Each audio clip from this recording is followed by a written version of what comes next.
Good evening friends. जय जगन्नाथ। आशा करूँ समस्ते भलरे थे। तो चलतु आज बनइबा मांडिया पकुड़ी। मु केमती बनाऊँगी गोटे गोटे प्रोसेस आपण को देखेबी, तो सही हिसाब से आप बनातु। बहुत टेस्टी लगे, थे बनइबे बहुत बढ़िया लगे खाया को। तो मु ये पियाज संडा और बंधाकोबी को लेकिन काटी देइथिली। काटिकी तापर मांडिया देली। मांडिया आपण जमती दे जी ये हिसाब से सब हिसाब से देदेवे। मांडिया लंका गुंड लुण खाइबा सोढ़ा हलदी चाहिए भी आप देपारे।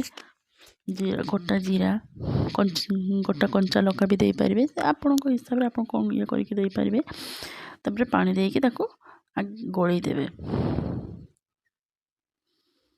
गोलई देला परे मोरी कढ़ई गरम करदेली। कढ़ई गरम कर पर देखु तार गोलिक बेटर रखी।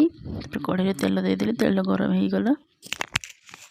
तेल गरम करदे जमी पकुड़ी जमी छाणा हुए सेमती छाणीदेवे। मु जानी मांडिया पकुड़ी क्या केमती लगे, बट बहुत हेल्दी और टेस्टी भी बहुत भल। बेसन पकुड़ी तो बेसिकली भल लगे। टे कला देखा जाए तो क्या देखा एत भल लगुन कहीं कला देखा जाए ना, तो समस्त मैटर करे कलर रे।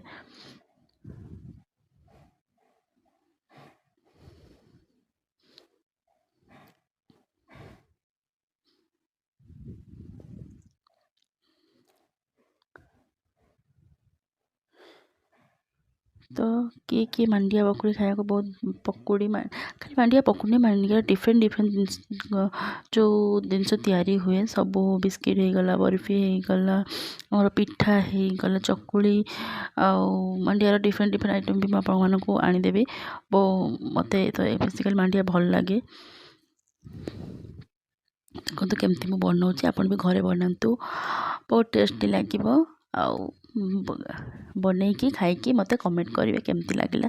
प्लीज़ मो चैनल को लाइक सब्सक्राइब करदे।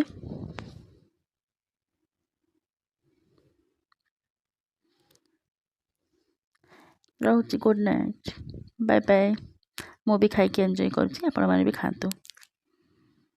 जगन्नाथ पाखे आपण समस्त